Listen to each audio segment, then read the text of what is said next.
We are about to get started. I would request everyone to be please seated.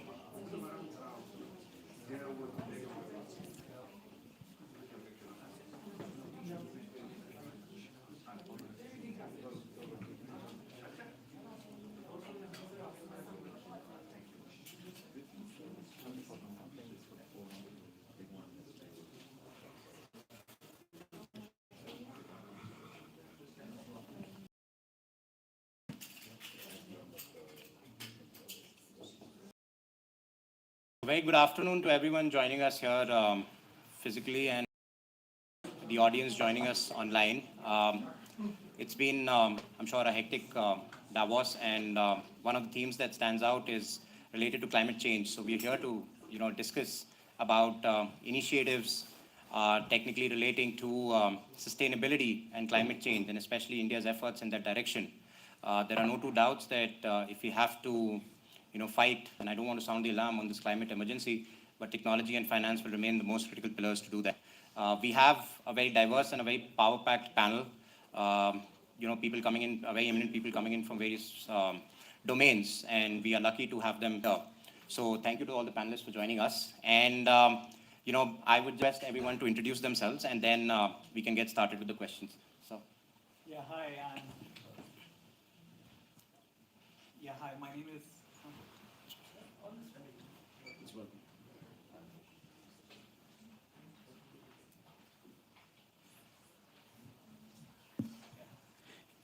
Hi, good afternoon, everyone. My name is Kailash Vaswani. I'm CFO at Renew Power. We're India's largest renewable energy company with almost close to 20 gigawatt of capacity. And here to have an interesting discussion on, how we see our role in shaping India's ambitions going forward. Hi, good afternoon. I'm Arunabha Ghosh. I run an independent think tank called the Council on Energy, Environment and Water. We're among the 20 best climate think tanks in the world. I also sat on the UN Secretary General's high-level expert group on net zero. Hi, everyone. I'm Ravneet Mann. I'm the Chief Strategy Officer at Stride Ventures. Stride is the largest startup financing platform in the country by virtue of our 5 venture debt funds, as well as an RBI-regulated NBFC. Hi, good afternoon, everyone. I'm Priya Agarwal Hebbar. I'm Chairperson Hindustan Zinc and Director Vedanta Resources. We're a natural resources mining company in India, along with technology and renewable energy. And currently, I'm spearheading the ESG of all 3 of these. Hi, my name is Venkat Kumar Tangirala. I'm a founder CEO of a company called Windstream Energy Technologies, the only wind-solar hybrid renewable energy company in small scale, where my smallest wind is 0.5 kilowatt. I can go up to any megawatt. So loving to be here and looking forward for a wonderful session. Great. My first question, typically, Dr. Ghosh, is to you. How would you assess India's commitment to the climate change goals, and how do you see it unfolding in the years ahead?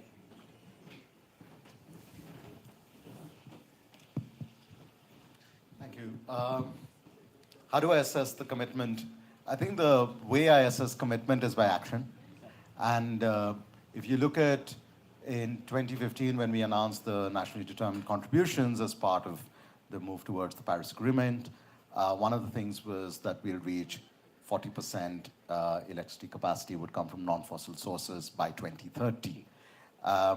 We achieved that goal by 2021. We're now at over 43% non-fossil electricity capacity. And in terms of generation, we're over 20%. So now the goal has been upgraded to 50% of non-fossil electricity capacity by 2030, and I think it might just surpass that as well. Another was about the emissions intensity reduction, which was originally meant to be 33 to 35%, means for every dollar that you add to your GDP, you're reducing the emissions intensity. So that goal has again been upgraded to 45% reduction. Nevertheless, there is a lot more that we could be doing, and some of that has come through some of the other initiatives that India has taken. Let's take on the mitigation side, in 2015, India, along with France, created the International Solar Alliance. It now has 119 signatory countries. aiming to basically, the ISA is basically aiming to get about $1 trillion investment in solar energy by the end of the decade across its member countries. But then on the mitigation, resilience and adaptation side, India also kicked off something called the Coalition for Disaster Resilient Infrastructure, CDRI, which also has over 30 members, both countries and institutions. And there the focus is a lot on critical infrastructure sectors, airports, telecom infrastructure, et cetera. How do you make that a lot more resilient against the climate shocks that are coming our way? And then most recently, over the last 12 months, India hosted the G20 presidency. And out of that, and that's what I'm most excited about, in September, the leaders' declaration had 29 pages, but the 8 out of those 29 pages, the largest component of the G20 leaders' declaration was called GDP, but not gross domestic product, something that we've talked about a lot in Davos. It was called the Green Development Pact. And that is the covenant that India's leadership at national and international level we managed to secure, because from there comes the 3x increase in renewables, the 2x increase in energy efficiency, but also the nuts and bolts stuff around the voluntary principles on managing critical minerals, the voluntary principles on hydrogen, the focus on sustainable finance, the $5.9 trillion that needs to be delivered through innovative mechanisms. So this gives you a flavor of commitment is not just what you go and say at a climate conference, but it's actually those conferences happen for 2 weeks, 3 other weeks in the year, and demonstrate by action, and then keep ramping up the ambition and the action. Great. So as a matter of fact, in timelines, do you think that India's NDC commitments will be met before the intended year? As I said, I think we'll probably, we could cross the 50% capacity installation from non-fossil sources by 2030. But I think now the moves are not just about the power sector. If you look at a lot of the initiatives that are now coming out of India, the green hydrogen mission, which was approved by cabinet in January 2023, so exactly 12 months ago, is the second largest green hydrogen mission in the world after the United States, 5 million tons of green hydrogen production by 2030, which would then create demand for over 100 gigawatts of renewable energy capacity, or over 40 gigawatts of electrolyzers. The electric mobility, please go to CEW's EV dashboard, real time, you will know. 3 years ago, in the middle of the pandemic, 140,000 EV sales in India. 3 years later, right now, we're hitting 1.4 million EV sales. That's a 10x increase in 3 years. You'll see the slope of the curve in real time. But most of those are not four-wheelers. It's two-wheelers, three-wheelers, buses. The focus is on making sure that the energy transition is not just those who have very large balance sheets, but for whom we are trying to design an economy that is both sustainable but also aspirational. And then there's the industrial decarbonization story. The green steel story is evolving in the policy frameworks right now. India's cement sector is the most energy efficient in the world. So we've got to now, not just sit on our laurels and our actions, but really keep stepping up the game, because the climate crisis is not just somewhere far away. CEW's High Resolution Climate Risk Atlas shows that 75% of our districts are hotspots for extreme climate events already. So if you're going to install, say, a new factory and spend $300 million on it, you better know, is that going to get hit by a flood, or are you going to run out of water in that hyper-local geography to make sure that your investments are secure over the lifetime of the asset? So this is really not anymore about the environment. It is really about how do you design an economy for the future? How do you focus on the technologies of the future, the business models of the future, and drive sustainable investments in those directions? Great. I think that was a very comprehensive answer. Coming to you, Vaishwani sir, in fact, as a matter of fact, how do you see ReNew's commitment to the government's carbon zero goal? And also, as a matter of fact, I'll just ask you in terms of the renewable sector, how do you see its future trajectory, and what are the kind of policy interventions? Rather, it's a two-part question that you would want to see from the government to actually enable that in a more robust way. So I'll start with the second one. I think the government firmly stands behind the entire energy transition agenda, which was set out again, under the leadership in 2014 under Mr. Narendra Modi. And as part of that, in any case, we started off with 175 gigawatt by 22. We upped it to 450 to 500 gigawatt by 2030. And currently, we are well on our way to achieving that. Why I feel confident is that, firstly, the entire initial impetus which was given to the sector helped us in achieving the lowest LCOEs in the world. And that has made India a very attractive destination, just not to meet its captive requirements, Right. but also become an export hub for renewable energy in the form of green ammonia, that can be exported out. Now, where the government is currently supporting the sector is that a lot of the new requirement for energy is coming from renewable energy sources, and that is being helped by the fact that there's obviously power demand which is increasing.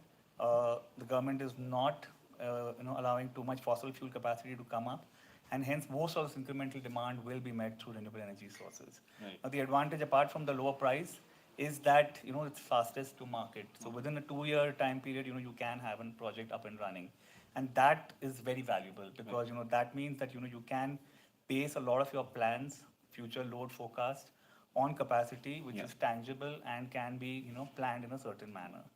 This year alone, since the beginning of April 23 till date, we've seen the government auction out 41 gigawatt of renewable energy Right. capacity, and there's another 30 gigawatt of tenders which are already out there. So that means 70 gigawatt in a year is what the government is giving out. So, and 50 gigawatt is what they need to do to get up to the, 2030 goals. So, we are trying to run ahead of that in any case at this point in time. So it is a lot of support from the government side. Right. Now, where we are concerned, obviously, we are India's largest renewable energy company, been around for 12 years, have been setting up these complex projects for a while. So again, the bids, initially would be wind, standalone wind, standalone solar. But obviously, the grid does become a constraint at some point in time. So the government, realizing that, has come up with hybrid type tenders, RTC type tenders, peak power type tenders, where it's mostly firm dispatchable renewable energy projects which are being auctioned out at this point in time. Now, within that, we are currently, helping avoid 2% of India's emissions. We have a big pipeline of projects to execute. Hopefully by the time we are done, at least we will be at 4 to 5% of India's energy emissions would be avoided just by one company alone, which would be us. And I think we are trying to contribute in that way to help achieve, the clean energy transition. Yeah. So on that note, in fact, for clean energy transition, funding is a very big requirement. Ravneet, coming to you, the Achilles heel is actually funding. So, what is the solution towards actually, getting those investments in this particular space? I think it's important to understand that funding is we're in the midst of a funding winter. And if I were to extrapolate that funding winter, I think is far stronger, much harsher for this particular sector. India, Asia rather, is one of the lowest recipients when it comes to climate funding. We're probably like number 10 Right. or somewhere. And if you were to match that with the carbon emissions intensity that we have vis-a-vis other countries, and the projections that we have in terms of greenhouse gas emissions that we are expected to, reach in about 15 years hence, if things are projected to go as is, status quo, that gap, Yeah. it is immense. And that gap needs to be bridged. So you have the lowest funding from a climate impact funding perspective, and I'm Yeah. talking BCPE, Yeah. right? And you map that to your energy emissions, Emissions. which are expected to cross more than 50%. Right. I think there's a projection of even 70%, Arunabha, I think you'd know. But it's insane. And that requires, Right. that requires blended solutions. That requires a lot of patient junior capital Right. from, DFIs, MFIs to come in. And then only with that level of comfort, given newer technologies need to come up, given that, a lot of it is still, I would say, not at revenue generation stage, it is fairly nascent, to give that level of comfort for the private sector to come in. And that's where we as debt players can play a fairly crucial role. So as I was mentioning, we're a venture debt funds. Ideally, the case is you come in, on top of an equity investor Investment. round. Yeah. But there is an inherent CapEx use case in a lot of energy companies. Exactly. Debt is a natural, response that Yeah. they need to have, in, their cap structure. Sure. How are we working on building that? How is the government supporting that? Startups, for example, are out of the formal sector, the formal banking sector in terms of lending. Right. That explains the reason for entities such as us to exist. But there is a certain level of capital access and reach that even we would be able to have, as a fund. Can I fund all the startups in India with my limited capacity? Maybe not. I'd pick up the top 15, top 20. And we have a portfolio of 120 odd companies. We do have about a 25% impact focus, and about 50% of that would be SDG 13. Yep. And within that, EV is a strong space Space, that yeah. I've seen has really picked up in India. And why is that? Policy is a huge enabler, Yep. right? So where you see a lot of action, where you see a lot of movement from a, political support perspective, from infrastructure Yeah. perspective, you will see capital follow. Right. So he was just mentioning last year, it's been 12 months now, the National Green Hydrogen Mission. Yeah. Once the contours of that are far more defined, Yeah. Frameworks and the you will guidelines. see the capital flow. EVs, for example. Now, Delhi has notified the cab aggregator delivery service provider scheme. Yeah. It mandates last mile delivery to be electric. Exactly. Do you see an uptick in the policy announcements and the flow of capital to EV companies? If you are to map the entire EV funding, VCP funding in India, the largest recipient of that is EVs. EVs. So I think there is a clear parallel over there, and the two need to work in tandem. But I feel that DFIs have a much larger role to play to provide that level of comfort and support. And we're here as as a startup enabler. I don't like to call ourselves a fund. We're really a growth partner. No. And we're trying to create that ecosystem. And Right. we need all the support that we can get, because I can see that, we've been so passionate and strong when it comes to, clean tech. We've taken equity positions despite being a debt investor investor. from our NBFC side, Right. or not from the venture debt Okay, side, yeah. though.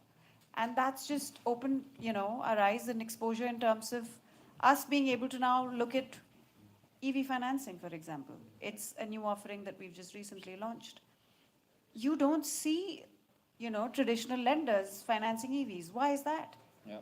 There is no resale value established. There is a lot of risk associated with the collateral of the asset, Right. right? So it's identifying newer avenues and use cases, and how innovative can you, as a financial player, be there to ensure that uptake is there. Yeah. That technology enablement and financial support need to go hand in hand. Precisely for return on investment. Both. Absolutely. Priya, coming to you as somebody in the world of corporate, and in Davos, if you crisscross the promenade, ESG is kind of a buzzword. What are your plans on the ESG front, and how do you see the support from the corporate sector towards panning out and supporting this initiative, parallelly with startups or even inside your own company? So, firstly, I'd like to talk about, our home. I'd like to talk about mining and natural resources.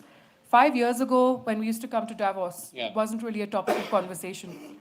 But today, about 60% of the conversation going on is about critical minerals, metals.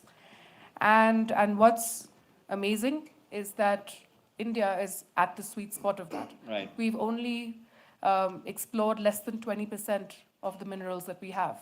And, we're talking about EVs, we're talking about solar panels, we're talking about mobile phones and laptops. Each of them have over 50 to 60 different metals and minerals, to make those structures develop. And India has a lot of those extremely critical minerals that are required for this to happen.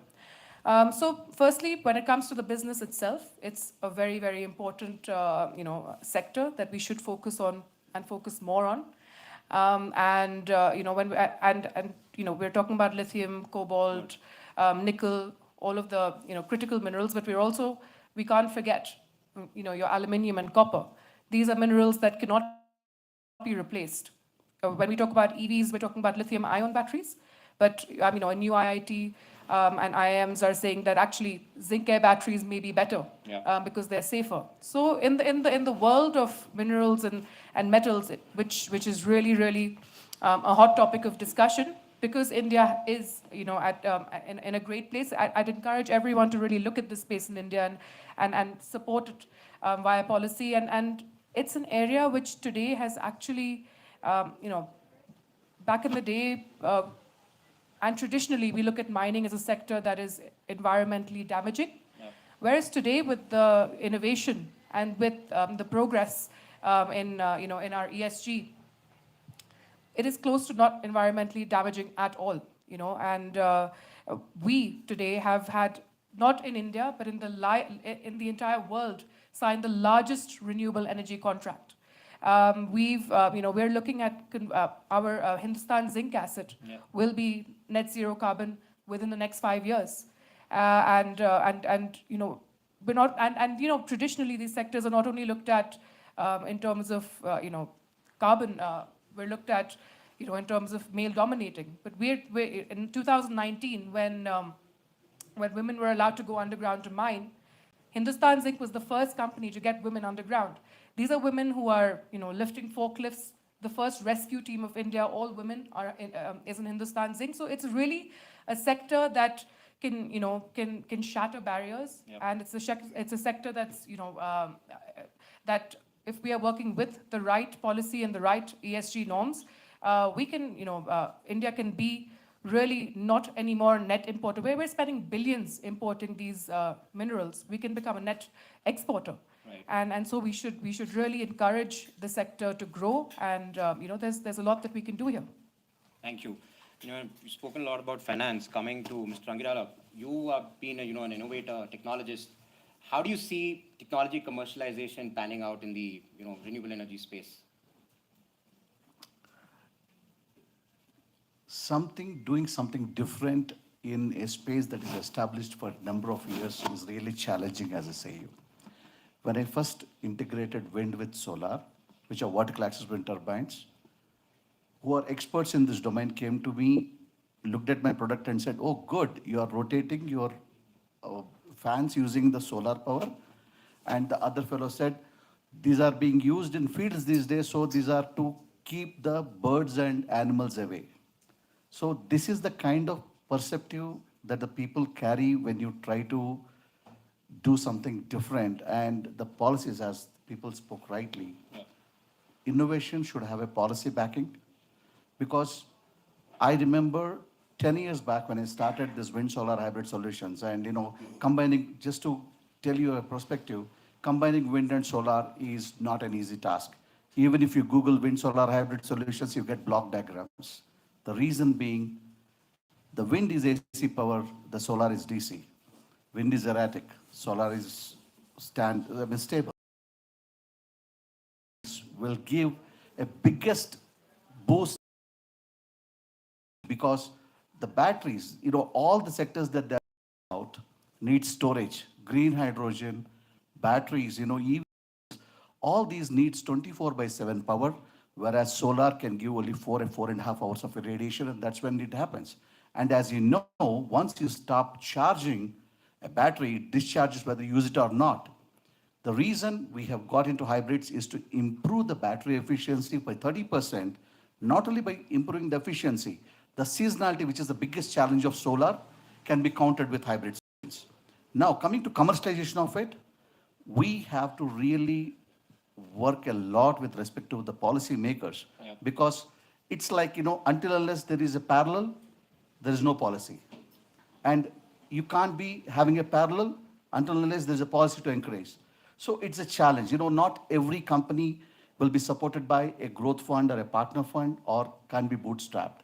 This is where the new technologies are facing its own challenges. That's the reason you find only wind, only solar, few hybrid. But while India has a hybrid policy, they really don't know what the hybrid really means. Is it 10%, 20%, 30%, 50%? There's no clarity. So as my partner rightly said, the clarity and the policy are two things that will encourage. And once we have a policy and a path and institutes that help, then commercializing any new thought process is not a big ask. Great. From technology, I'll again come back to like carbon credits. Dr. Ghosh, I just wanted to ask, as a very macro idea about India, how do you see the evolution of carbon credits happening in India? Right now, I believe it's voluntary in nature, and then maybe it will become compulsory in a certain time period. But what exactly is the situation? Yeah, I mean, India, at least Indian companies have been participating in the CDM market for a long time. But let me take a step back. Let's ask ourselves the question about carbon pricing and then decide on whether it's carbon credits, or it's tax, or a bit of both, because there's no one silver bullet. Now, when it comes to carbon pricing, we have different kinds of implicit carbon prices. Right? So the taxes on, say, petrol or diesel, right? So if the global prices of crude go up, the taxes go down, but the pump price doesn't really change that much, right? But when the global prices go down, we are still paying a high price. Right. You're not benefiting like a US consumer that paying less than $1 a gallon or something like that. So that means there is an implicit carbon amounts to a fairly large number, and some estimates are over in some ways. But then there is also the tax that is put on coal, the coal cess. Now, that doesn't go into a coal fund, it goes into the sort of consolidated fund of India. So therefore, does that money actually go and get invested in subsidizing renewables or e-mobility? That's a different question. Then, to actually the carbon markets, again, we have an efficiency trading market through the PAT scheme, the Perform, Achieve, and Trade scheme for the largest industries. We have a renewable energy trading market in the form of the renewable energy certificates market. Now, again, the obligations are not always met because we are not enforcing it on the utilities enough, and therefore you have a surplus of credits over the demand, but that needs to be fixed. But legislatively, what's changed is in December 2022, the Electricity Act amendment came through, in which it was announced that an Indian carbon market would be developed. And then in June 2023, the government came out with this framework on the carbon credit trading mechanism that will be developed. So what I'm trying to say here is that there is a history of Indian companies learning and doing through a CDM market. Yeah. There is a history of implicit carbon pricing. There's a history of explicit trading through sectoral markets. And now a more comprehensive story is going to evolve. I just came from a meeting on carbon pricing, and my question, actually, rather than answer, is different. It's 6 words. Should we, could we, would we? And if I could just elaborate on that and then keep quiet. Should we have a common carbon price across the world? Because different countries bear different responsibility and different burdens, right? And that is an ethical and justice question, not just a monetary question. Second is, if we decided that there should be some kind of a global carbon price, could we do that? In the sense that if the EU has its own jurisdiction, and the US is coming up, or some states in the US are coming out with their own jurisdiction, the UK is saying they're going to apply carbon border tariffs. India is developing an Indian carbon market. China has developed one. Like the International Space Station, will our rockets be able to dock into each other, right? So what would be the coherence across these different jurisdictional approaches to carbon pricing? And finally, do we have the institutions, not just at home to measure, monitor, verify what is happening, but at a global governance level to actually make sure that that coherence happens? And if there is incoherence, that the disputes get resolved through institutions that can be trusted. Now, this is an architecture question, not just a pricing question. And that's what India should be seated at a table with the major economies trying to figure out. But I'll just pick on that last thought of yours. As far as India negotiating the so-called climate rules that are going to kick in, and India's position as far as the climate negotiations are concerned, how do you see it? Is it from a point of view as an enabler, or is it something that the West talks about that India is impeding the initiatives? I don't want to get into who says what. As I said right at the outset, we should just look at what the actions are. I mean, the IPCC says 43% reduction is needed against the baseline by 2030. The developed countries current commitments is 36% reduction by 2030. They're currently on track to reduce by 11%. So let's not get into, this is not a climate negotiation. Where India is participating, say Article 6 of the Paris Agreement, there wasn't much movement on Article 6.4, which is the global deal. But India is very much engaged with several countries on bilateral conversations on Article 6.2, the bilateral trading of the credits that can be derived. So, and that could be not just through renewables, it could be through hydrogen and so forth. So watch the space and let's not get swayed by rhetorical statements from any party. As I said, climate negotiations happen for 2 weeks a year. Climate action can happen for 50 weeks in the year. On that note, in fact, I'll come back to you, Vaswani sir. As a matter of fact, like sustainability is also associated with risk. How do you see, the Indian government or the Indian corporate sector flattening that risk as far as sustainability is concerned? For a company like you that grew over the last 12 years to become India's #1 renewable energy company, I'm sure there was a lot of risk that was encountered, and that time maybe the support system was also not there. So what's your advice in terms of flattening the risk? I think a lot has already been done to flatten out the risk. I think the biggest problem that the power sector used to see was the payments from the discoms, and every single project would have big issues and big restructuring issues with lenders just because the discom used to not pay. And I think that was really sorted out very early on again in 2015 with the development of SECI as a nodal agency to do all the offtake arrangements. Right. So the government got the benefit of lower pricing because financing costs came down because SECI was a strong central government-owned counterparty. Financing is a big cost. Yeah. It's almost 50% of the cost of renewable energy projects at the PBT level. So basically, that enabled almost a 20% reduction in cost just because you could get a discom project financed at 10%, but you could have a SECI project financed at 9% or 8.5%. Right.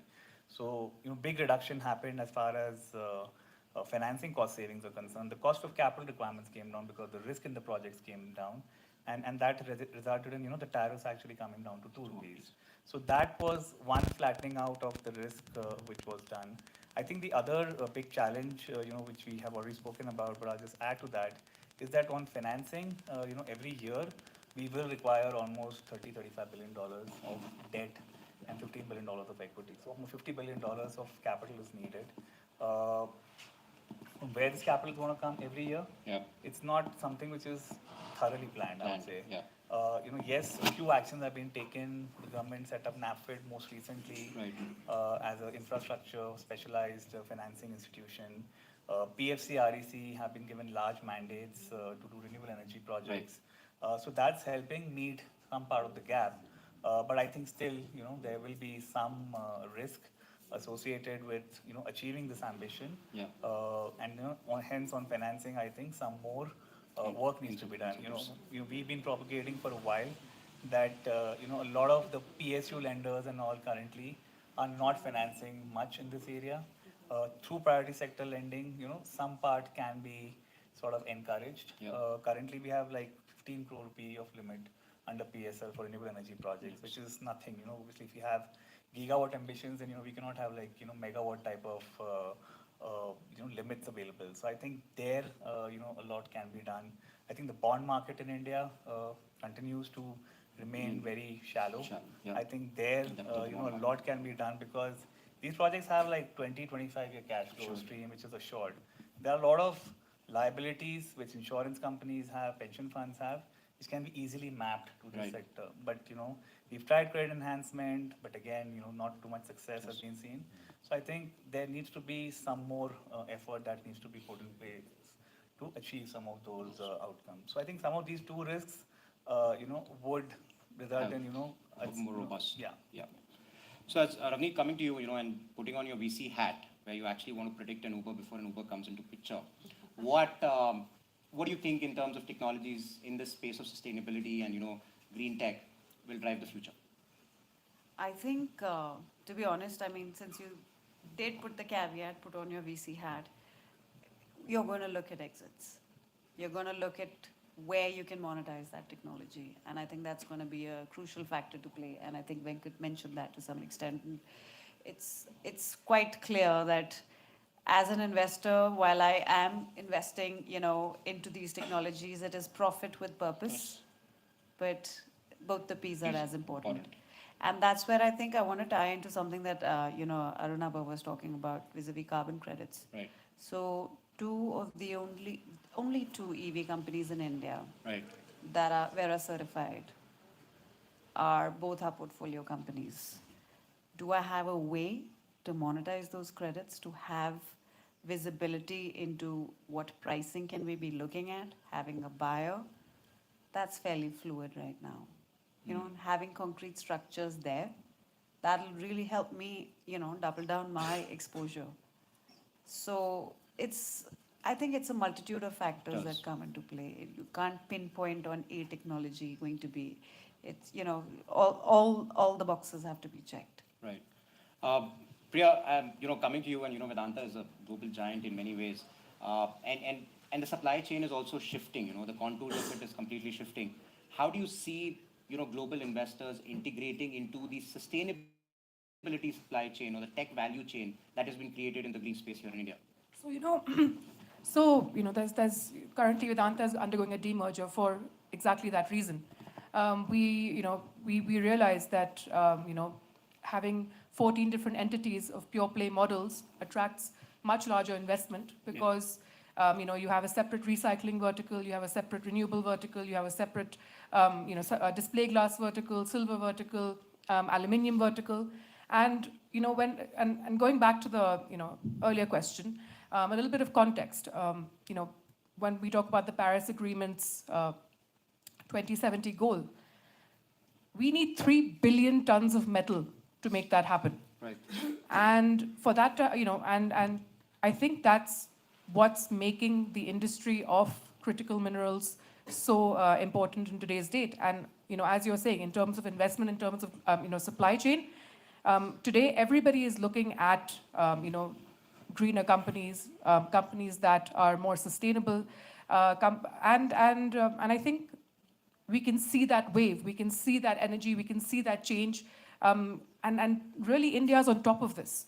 We're talking about Renew here. We're talking about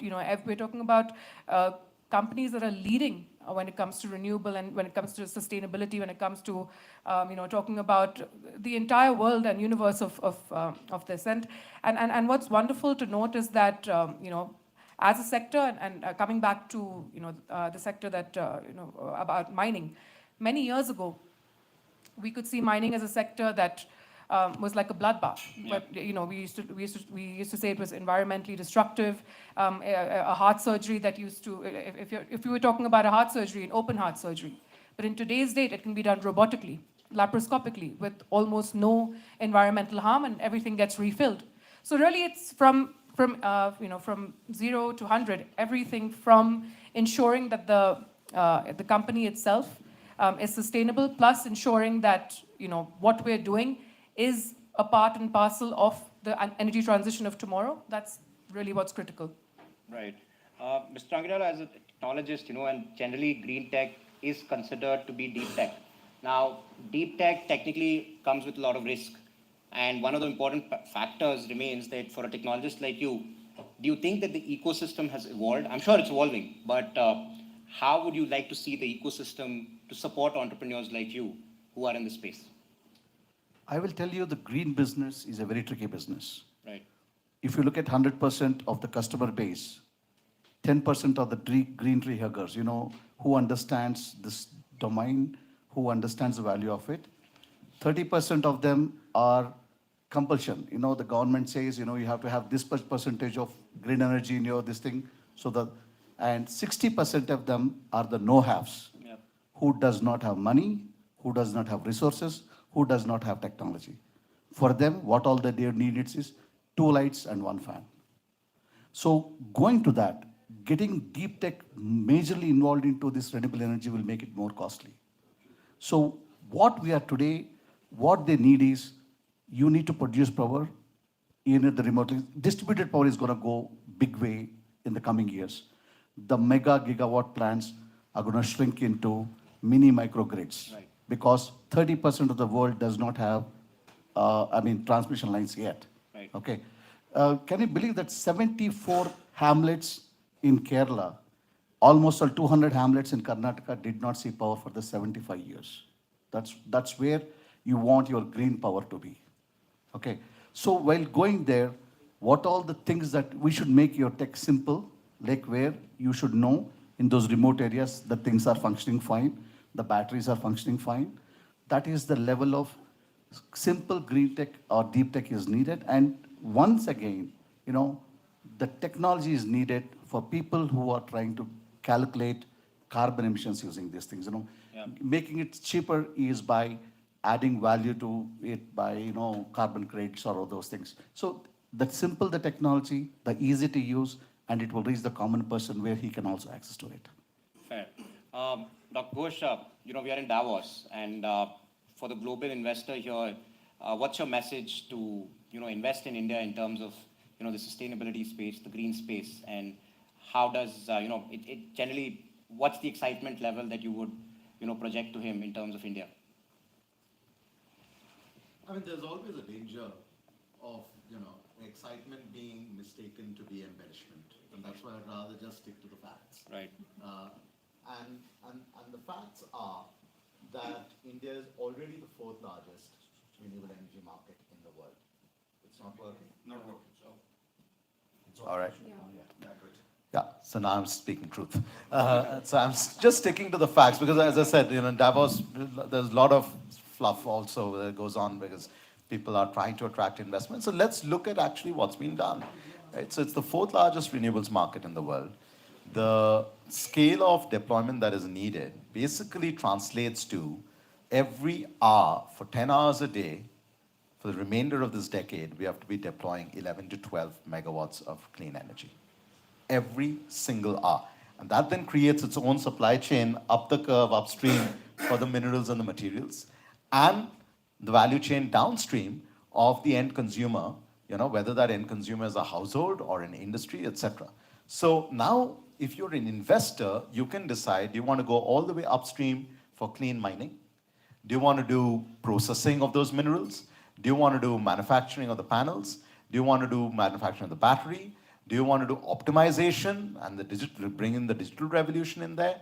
Do you want to create new business models rather than sell the product, sell energy efficiency as a service, clean mobility as a service, etc.? Or do you want to do optimization at the household level in terms of the building level in terms of how electrons move about in the most optimal way? So depending on your choice, India is offering that huge spectrum of the market. The other thing I would say, which is exciting, and this goes back to this issue of codependence and interdependence, is that with 7,000 kilometers of coastline, and with so many countries bordering us, there is an opportunity for India's clean energy story to plug into, pun intended, the clean energy transition story for other geographies. Right? So very recently now it has been approved, the interconnections between Nepal, Bhutan, India, Bangladesh, even as a pilot. But that gives you an idea.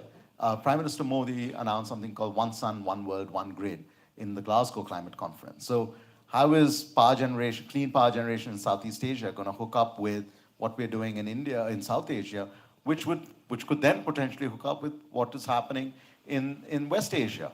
So if the sun is shining at some point or the other anywhere in the world, is there a way to think about the power markets of the future that are also more interdependent? And the final thing I would say, and I say it with trepidation because Ravneet is far more qualified than me, but it's about the evolution of the financial markets on this, right? So the more we deepen the bond market, the more Ravneet can potentially recycle the venture debt she's giving, and that gets refinanced, and then she can put it into the next startup that's queuing up at her door.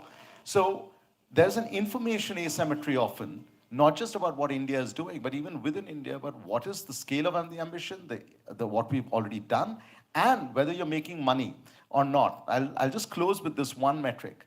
A few months ago, we hosted a closed-door meeting at Niti Aayog on sustainable financing, and one NBFC came and said that they had made 350 investments, and they had one non-performing asset. So if your risk is 1:350, that should be a Financial Times headline. But what is the Financial Times headline? It's risky to invest in emerging markets. Where have I heard this before? The same thing that happened with microfinance. It's risky to lend to poor people. And now the narrative is it's risky to lend to poor countries. No, you get a lower NPA when you're making clear investments. Of course, we've got to sort out our policy. We're going to make sure the policy does not get changed every few years, etc.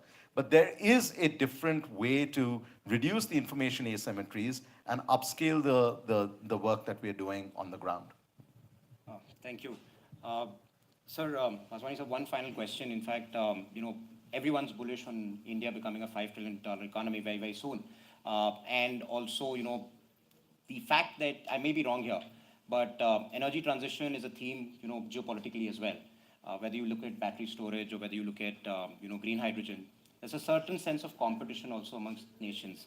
So what do you think as a challenge towards these energy transitions that will continue to remain, and how can we overcome that? So I would say that, India is attracting, or rather encouraging a lot of manufacturing to take place in India, so that a lot of, export can, pick up from India, and obviously that helps us in multiple different ways. So, obviously because so much manufacturing is going to happen in India, obviously a lot of power requirements are happening, and hence, energy transition is going to take place. And as I mentioned, given that renewable energy can meet a lot of the power requirements in a short period of time at a very competitive cost, I think energy transition is here to stay, and I don't see any risk to that. And the only challenge would be on financing this entire thing, Right. which is what we have to work towards. Obviously, we have to encourage, more DFIs to lend into India, more climate funding to happen. We need to have, obviously, Indian institutions sort of step up. We need to have the deepening of the bond market. And all of these are enablers which will help us, transition towards a cleaner economy. Right. As Priya, in the S&P sustainability ranking, you were ranked 1. So what are the benchmarks against which, what is your advice to other corporates that they should benchmark as a matter of fact in this particular ranking or in the larger scheme of things? Firstly, it's a really proud moment that in the S&P, number 1 was Hindustan Zinc and number 3 was Vedanta. So in the top 3, there are 2 Indian companies. So that's really something to applaud. In terms of recommendation, in today's date, ESG is given, a very questionable, we talk about, it's become a little controversial. But I think what's important is for each company to have their own, ESG or sustainable design. When we set off, we partnered with McKinsey and we benchmarked with the best, and we came to a conclusion that we want to stick to 9 aims. One being net zero carbon, of course, one being water positive, and then going beyond, saying we want to impact positively the lives of 100 million women and children. We want 30% women in leadership, which also we've come close to already. So, so we designed and we very clearly laid out our roadmap. And I think it's very important for each company to have that roadmap. That roadmap can change. Many companies around the world have had certain net zero targets, which they realized in a few years that they may not be able to meet and that's fine. You can, as long as you have the will to get there, you will find your way there, and there may be some, deterrence in the way. So my recommendation is really to form that framework to ensure that each and every individual in your organization understands what sustainability means. Sustainability does not, and ESG, sustainability, all of these terms, is basically relates to everything that you are doing as a corporate. You just have to do it responsibly. Every single day of your lives, whatever you're doing, think, is this the responsible way of doing it? If not, then that's not the right thing to do. So, so really build that framework, get the right team, ensure that each and every individual in the organization is working towards that outcome, and 100% guarantee that you will not look back from there. Can I just pitch in here, because I think what she says, it's really important.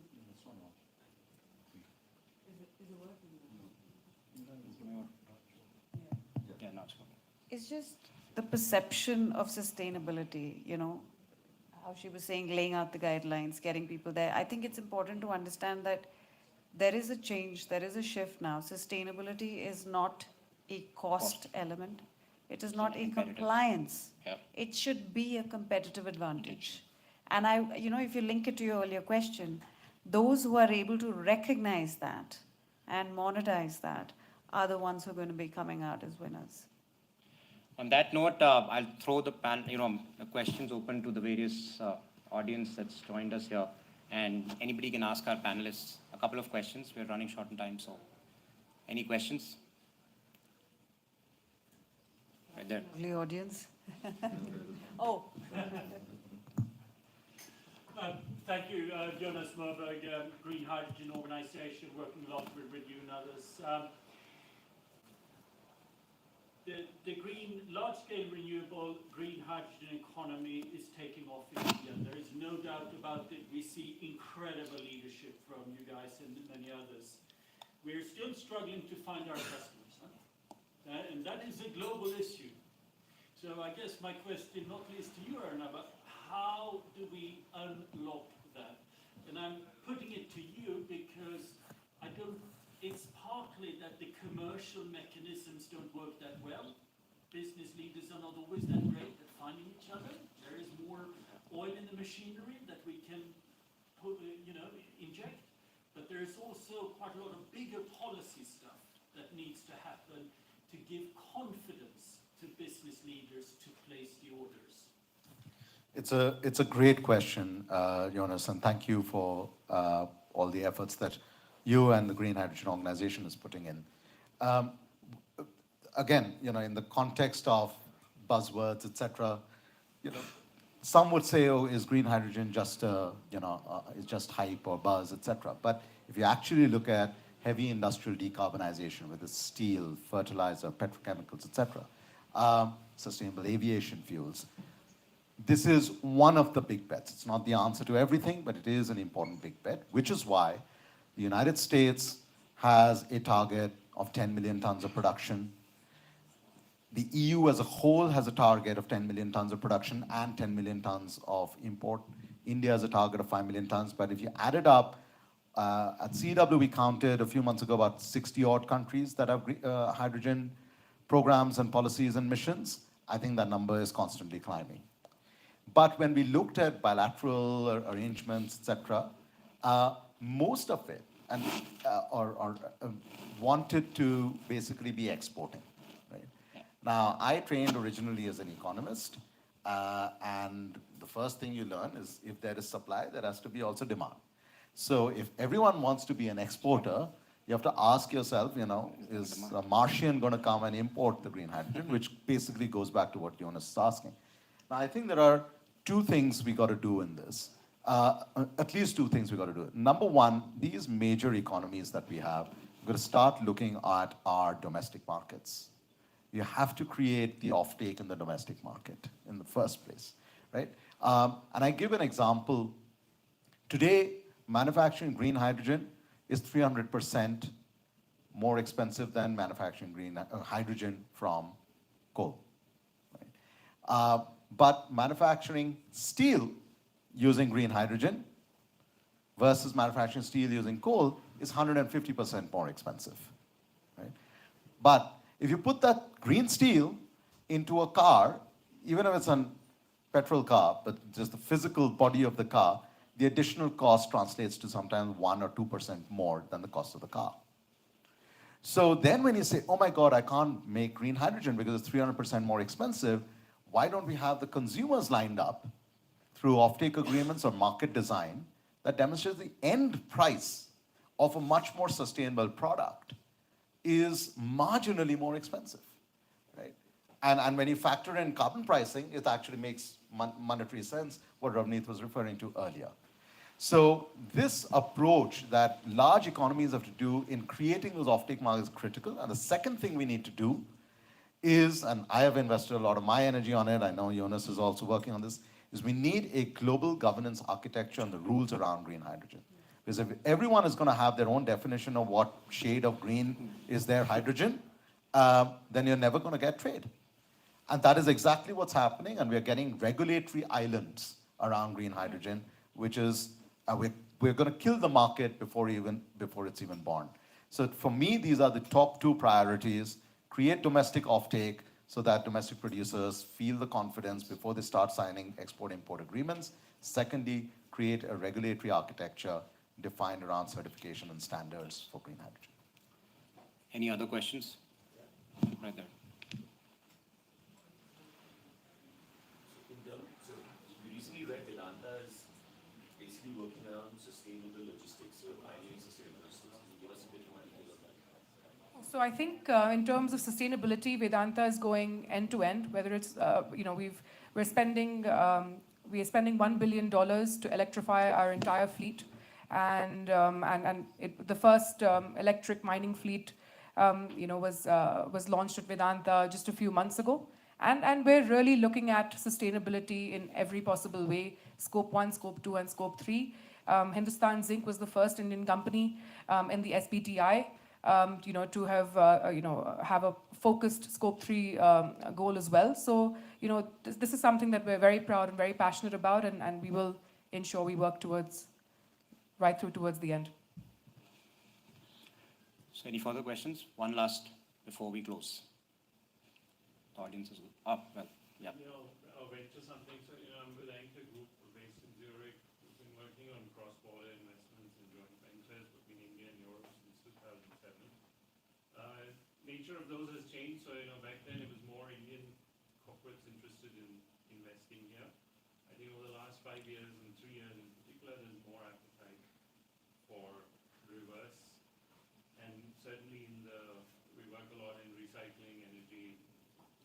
There's a lot of appetite, but when we come actually down to actual investments and actual, let's say, business opportunities, you have the big projects and the big groups that gather a lot of headlines. But smaller groups or, less, I would say, committed ones, you don't see the same level of risk appetite to invest in something that's very new or where there is and it's sort of mutual, both with the partners here and the partners there. I don't know who's the right person to address that. Ravneet, ex-Invest India, so please something on investments. So India-Europe corridor, please.